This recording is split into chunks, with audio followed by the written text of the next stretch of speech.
They skipped my daughter's birthday, but 2 days later, my mom asked everyone to pitch in $3,400 for a family trip. I sent $3.40 and wrote, "Have fun on the trip." Then I did one quiet thing, and 5 minutes later, the family group chat exploded that I'm Linda, a mom, a sister, a daughter, and apparently, the family's personal ATM. That's not me being dramatic. That's how they treat me. Always have.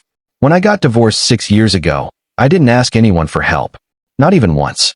I got a second job, sold my car, and moved in with a coworker just so I could keep paying for daycare. My parents told everyone how proud they were of me.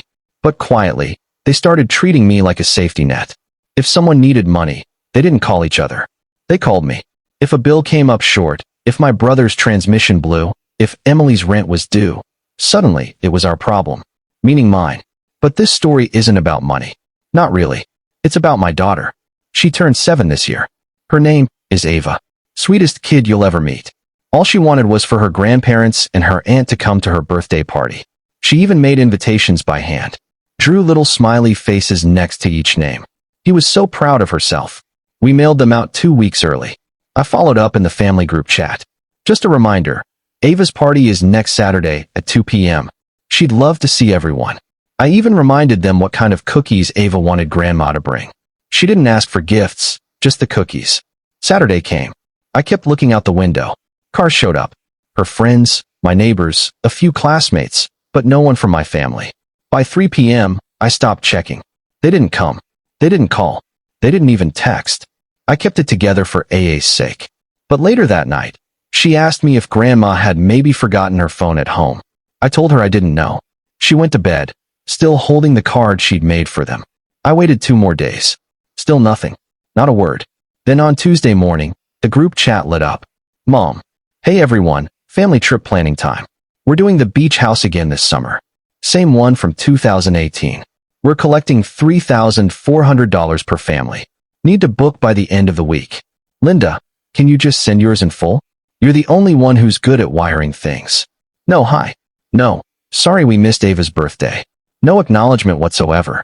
Just a casual $3,400 request like I owed it to them. Before I could even respond, Emily replied with heart emojis and wrote, "Yes, finally. I need this so bad all." Then my brother chimed in with, "Booked off work already. Let's go." I sat there looking at the screen, my hands shaking. AA's birthday had been 2 days ago. They skipped it like it was nothing, so I didn't say anything. I logged into the shared family bank account, the one I had opened with my mom, so she could have easy access if there was ever an emergency. The one they all eventually started dipping into. I transferred $3.40 to it. Caption, "Enjoy the trip." Then I quietly drained the rest. Every cent transferred it to a new account in Ava's name. Set up new access rules. Locked everything down. It took about 10 minutes. At exactly 10:18 a.m., the family group chat blew up. "Dad, where's the rest of the account?" Emily W. Flenda. Mom posted a screenshot of the $3.40 transaction and just wrote, "Wow." Then Emily sent a voice note, not even a message that said, "Seriously, all this because we couldn't come to some kid's party." I didn't reply. Then she wrote, "You're a grown woman, Linda. Not everything's about you. You don't get to throw a tantrum and punish the whole family just because you chose to be a single mom." That one hit different because it wasn't a mistake. It wasn't heat of the moment. It was how they'd always thought that being a single mom somehow made me lesser. That my life, my money, and my time were just collateral for their comfort. They never saw Ava's birthday as a priority because they never saw her as anything other than mine. Not family, not their grandchild, just an extension of the burden they think I chose. I went quiet, but I wasn't done. What none of them knew was that I'd kept everything. Screenshots, transfer logs, payment receipts, every time they borrowed, every promise to pay me back, every time they took from that shared account without asking. And for the first time in years, I wasn't scared of what would happen if I said no. Because I'd already decided this wasn't about saying no anymore. It was about taking back everything they felt entitled to. And that was only the beginning. After I shut down the shared account, the silence was louder than any yelling could have been. Mom wasn't texting. Emily had gone quiet. Dad didn't even pretend to check in. I wasn't naive. I knew they were regrouping, deciding how to spin it. And I was right. It started subtly. My cousin Kelsey messaged me on Instagram. Hey, just checking in. Heard you're having a rough time. That phrasing, having a rough time, told me everything I needed to know.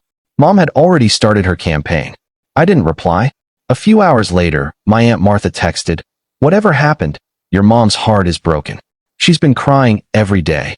Crying because I stopped letting them drain my account. Not because they skipped Ava's birthday. Not because they didn't call or text. Just because I had finally said no more." By the end of the week, I was getting sympathy messages from people I hadn't spoken to since college. Church ladies, old neighbors. Even my hairdresser messaged asking if I was really not speaking to my mom anymore. Meanwhile, not a single person from my actual family had called to check on Ava. No apology, no acknowledgement. Then came the Venmo request. $950 March/April rent. Hex in advance. It was from Emily. No explanation, no greeting, just that. I stared at it for a while. Rent for the apartment I co-signed for that I helped furnish. The same one she begged me to help her get after her life coach phase fell apart, and she couldn't go back to living with mom and dad. I didn't pay it. 2 hours later, a text came through. "You're seriously going to do this? After everything mom and dad have done for you?" I didn't respond. Then she followed up with, "They took you in after your divorce. They fed you. They gave you a home. Sure, for 6 months, during which I paid rent, bought all the groceries, covered their phone bills, and watched their dogs while they took trips to Palm Springs." So, I said nothing. Then came this. "You're lucky mom hasn't told people what you said about her last year." That stopped me cold, because I knew exactly what she was talking about. A private conversation. Last fall, I'd vented to Emily about how exhausted I was being everyone's financial safety net. How mom acted betrayed whenever I tried to set boundaries. How I felt like a walking wallet. I wasn't cruel. I just needed someone to listen. Apparently, Emily ran straight to her. I didn't take the bait, but I made a note. The next morning, my mom posted a long, passive-aggressive Facebook rant about children who lose their way, money-poisoning relationships, and being forgotten by the ones you gave everything to. No names, of course, but everyone in town knew exactly who she meant. Emily commented under it, "We still love you, even if you don't love us anymore." I didn't respond publicly, but privately, I messaged her, "You want to play dirty? Fine. I've got everything. Every cash transfer, every bill I paid, every emergency that turned into a new tattoo or a Vegas trip. You come for me. I come for you harder." She left me on read. The next day, the Venmo request was canceled. Too late, though, the damage was done. At work, a coworker walked by and said, "Hey, family drama, huh?" and laughed like it was a joke. Another half joked, "Need to borrow money?" Word had spread. I'd become the villain, the selfish daughter who'd turned on her family. Because in their world, saying no wasn't just selfish, it was betrayal. But what finally pushed me over the edge wasn't Emily, or the Facebook post, or the gossip. It was Ava. She came into my room holding the envelope she'd made for Grandma's birthday, the one we'd mailed 2 weeks ago. Still sealed. She asked, should we try sending it again? Maybe Grandma didn't get it. I told her no, we'd hold on to it for now. Then I kissed her forehead and made myself a promise.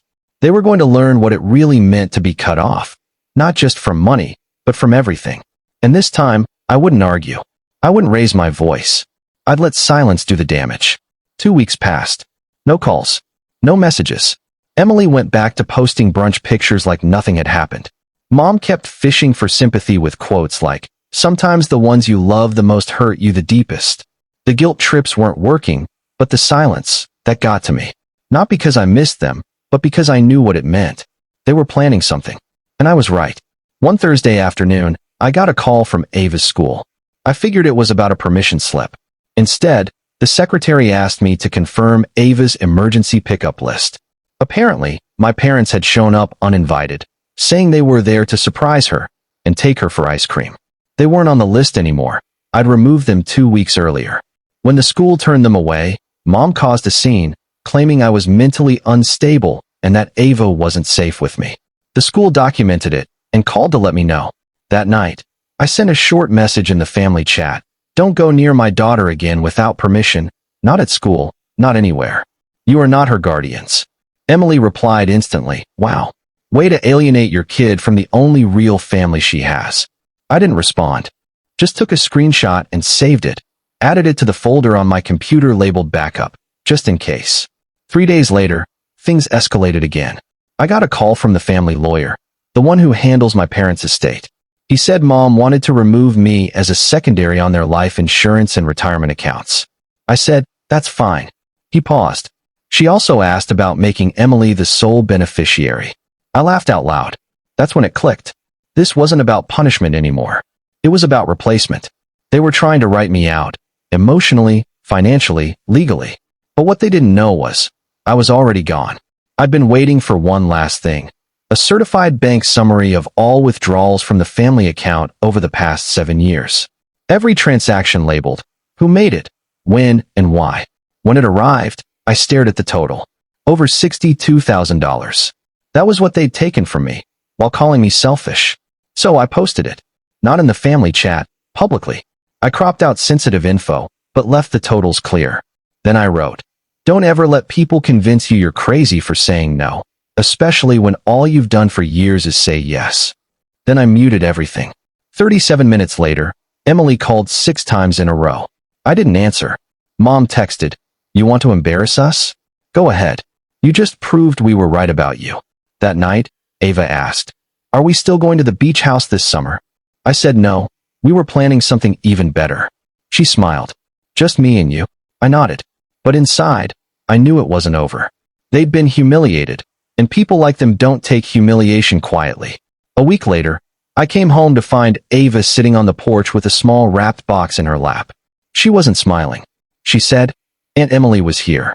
She hadn't texted, hadn't knocked, just showed up, talked to my daughter, and left. I opened the box. Inside was a charm bracelet, mine, from middle school. Underneath was a folded note. You think you've won? I didn't sleep that night.